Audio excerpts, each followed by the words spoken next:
Hello everyone, myself Dr. Farhan Mansoori from Aleem Health and Hijama Center, Jaipur. आज का हमारा topic है superficial skin fungal infection.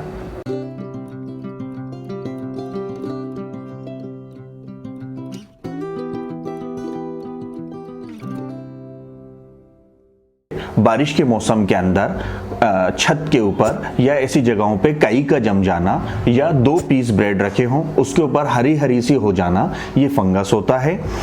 या घर में बंद पड़े अचार के डब्बे के अंदर उलन का आ जाना, इसे भी हम फंगस कहते हैं। इसकी 50,000 से 2.5 लाख तक किस्में होती हैं, जो कि इंसान के ऊपर 100 के करीब किस्में उसको इन्फेक्ट करती हैं, जिसमें से 3 प्रमुख किस्में जो इंसान को इन्फेक्टेड करती हैं, ह्यूमन बींग्स को, ट्राइकोफाइटोन, एपिडर्मोफाइटोन और माइक्रोस्पोरम। फंगल इन्फेक्शन स्किन के ऊपर रेड कलर के गोल गोल चकत्ते होते हैं, जो कि उनके मार्जिन बिल्कुल शार्पली प्रोमिनेंट होते हैं, साफ नज़र आ रहे होते हैं और बीच में खाली खाली सा हो सकता है। ये कई किस्म का होता है और पूरे जिस्म में सभी जगह हो सकता है। इसकी स्टार्टिंग हमारी थाइयों के बीच से और महिलाओं में छाती के नीचे से स्टार्ट होता है। अलग अलग जगह पर इसको अलग अलग नामों से जाना जाता है। अगर ये हाथ पे हो रहा है तो इसको टीनिया मेनम, अगर ये बैक पे हो रहा है तो इसको टीनिया कॉर्पोरिस, अगर ये थाइयों के बीच में हो रहा है तो इसे जॉकिच या टीनिया क्रूरिस, अगर चेहरे पर हो रहा है तो इसको टीनिया फेशियाई, अगर बालों में हो रहा है तो इसको टीनिया कैपाइटिस, और अगर ये पैरों में हो रहा है तो इसको टीनिया पेडिस के नाम से या एथलीट फुट के नाम से भी जानते हैं।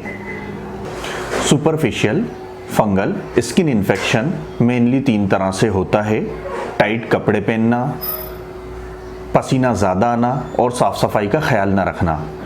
हमारी बॉडी के अंदर आर्म्स फोल्ड्स या थाइज़ के बीच के अंदर या जीन्स पहनने की वजह से, टाइट कपड़े पहनने की वजह से और ह्यूमिडिटी के मौसम के अंदर, बारिश के मौसम के अंदर, गर्मी के मौसम के अंदर पसीना बहुत ज़्यादा आता है, हवा पास होने की बिल्कुल जगह नहीं होती है। एटमॉस्फेयर में मौजूद फंगस हमारी स्किन के ऊपर, नेल्स के ऊपर और हेयर पे आकर के चिपकता है। जब हमें इचिंग होती है, खुजली होती है और हम हमारे इंटीमेट पार्ट को खुजाते हैं या जिन जगहों पे हमने टाइट कपड़े पहने हैं, जिन जगहों पे हवा पास नहीं होती है, बारिश के मौसम में या गर्मी के मौसम में वहाँ पसीना ज़्यादा आता है, ह्यूमिडिटी बहुत ज़्यादा होती है, इरिटेशन होता है, या ऐसे गारमेंट्स पहने हुए हों जो सिंथेटिक हों जिनकी वजह से हमें इरिटेशन पैदा होता है। जैसे ही हम वहाँ इच करेंगे, खुजाएंगे, खुजाने की वजह से वो इन्फेक्शन, फंगल इन्फेक्शन हमारे स्किन के अंदर, नेल्स के थ्रू स्किन के अंदर स्प्रेड हो जाता है, पेनिट्रेट कर जाता है। वहाँ जाकर ये स्पेसीज डेवलप करती हैं। स्प्रेडिबिलिटी के लिहाज से इसे 3 तरह में बांटा गया है: एंथ्रोफिलिक, जो एक इंसान से दूसरे इंसान के अंदर होता है, इस 70% लोगों में यही वाला फंगल इन्फेक्शन होता है। सेकंड, जियोफिलिक, 30% केसेस में इसी वजह से, मिट्टी की वजह से होता है। जूफिलिक, जो कि बहुत रेयर होता है और एनिमल टू ह्यूमन में होता है और बहुत तेजी के साथ में फैलता है। Superficial fungal skin infection especially जिन लोगों की डायबिटीज़ कंट्रोल नहीं है उन लोगों में होता है, या लंबे समय से हॉस्पिटलाइज्ड हैं, कैंसर पेशेंट हैं, कीमोथेरेपी पर हैं, या ऐसे व्यक्ति जो नहाने में असमर्थ हो, साफ सफाई करने में असमर्थ हो, या इम्यूनो कॉम्प्रोमाइज्ड हो, टीबी का पेशेंट हो या HIV का पेशेंट हो, परिवार में दूसरे सदस्य को भी हो तो उससे भी फंगल इन्फेक्शन हो सकता है। बहुत सारे पेशेंटों का देखा गया है कि वो अपने नेल्स को कट नहीं करते हैं, जबकि ये फंगल इन्फेक्शन इस नेल्स में, स्किन में, हेयर में ही डेवलप होता है और उनके नेल्स बढ़े रहते हैं। मेरी ऐसे लोगों को सलाह है कि हर 5 दिन में, 6 दिन में अपने नेल्स ज़रूर काटें। नेल्स की वजह से इचिंग होगी और इचिंग होने पर ये ईजिली स्प्रेड होगा। किसी भी व्यक्ति के कपड़े ना पहने और दिन में 2 बार नहाएं, ढीले कपड़े पहने, स्वेटिंग होने पर अंडरगारमेंट्स को फौरन बदलें। किसी भी मेडिकेटेड सॉप से दिन में 2 बार नहाएं, पानी खूब अच्छे से पिएं और एक बार डॉक्टर को दिखाने के बाद में दवाएं टाइम से लें, जितने टाइम उन्होंने बताई है वैसे ही लें। Mainly superficial fungal skin infection 3 महीने में जाकर, कम से कम 3 महीने में जाकर के ठीक होता है। जब तक डॉक्टर मना ना करे अपनी मर्जी से दवाएं ना छोड़ें और जब जब वो विजिट पर बुलाएं तब तब ज़रूर जाएं। आपको ऐसा लगेगा कि मेरा इन्फेक्शन ठीक हो गया, लेकिन वो ठीक नहीं होता, वो रूट में बैठा रहता है और वो वापस से 5 दिन 7 दिन बाद दवा बंद करते ही वापस आ जाएगा। इसका एक पूरी अवधि है, 3 महीने इसका टाइम है। पूरा 3 महीने इस कोर्स को आप बराबर से लें और जैसे डॉक्टर्स ने बताया उसी तरह से दवाओं को लें। साफ सफाई का ख्याल रखें, पानी खूब पिएं।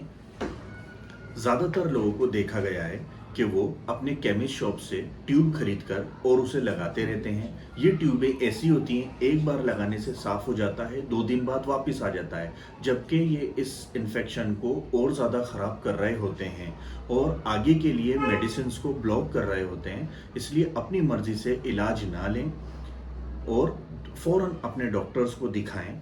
ज़्यादातर लोग एक बार डॉक्टर को दिखाने के बाद अपनी मर्जी से वही दवाएं लेते रहते हैं और अपने परिवार वालों को, अपने दोस्तों को भी उसकी सलाह देते रहते हैं। ये बहुत ज़्यादा क्लिनिक पर देखा गया है कि एक बार मेडिसिन ली, इन्फेक्शन ठीक हुआ, कुछ दिन छोड़ दिया, फिर उसी पर्चे से वापस खरीदा, फिर दवाएं ली और फिर मेडिसिन छोड़ दी, फिर कुछ दिन लिया। इस तरह करने से दवाओं का असर ख़त्म हो जाता है और अगली बार के लिए इलाज के लिए आपकी संभावनाएं समाप्त होती चली जाती हैं, कम हो जाती हैं या इलाज की कॉस्ट बहुत ज़्यादा बढ़ जाती है। ऐसा ना करें और जिस तरह डॉक्टर ने आपको टाइम पर बुलाया है उसी टाइम पर जाएं। इस इलाज को प्राय सीरियस लें, वरना ये डर्मेटोफाइटोस पूरी बॉडी में भी हो सकता है, आपकी वजह से आपके परिवार में हो सकता है। अक्सर ऐसा देखा गया है कि हस्बैंड के इन्फेक्शन हो रहा है और उन्होंने आधा अधूरा इलाज लिया, उनकी वजह से उनके वाइफ के इन्फेक्शन हो गया। अब चूंकि उन्होंने अपना इलाज छोड़ दिया और वाइफ के इन्फेक्शन हो गया, वाइफ को इलाज दिला रहे हैं और खुद इलाज नहीं ले रहे। यहाँ रखिए, परिवार में पूरे जिन जिन लोगों को हुआ है वो सब लोग एक साथ इलाज लें। तली हुई चीज़ें या फास्ट फूड, जंक फूड, इन चीज़ों के सेवन से बचें। मिर्च मसाले वाला खाना कम खाएं, पानी खूब अच्छे से पिएं और सलाद का इस्तेमाल ज़्यादा से ज़्यादा करें। सुपरफिशियल फंगल स्किन इन्फेक्शन, बहुत सारी चीज़ें हो सकता है हमसे इसमें छूट गई हों। आप अपने सवालात या आपकी कोई क्वेरी हो तो हमसे कमेंट सेक्शन में जाकर ज़रूर पूछें। शुक्रिया।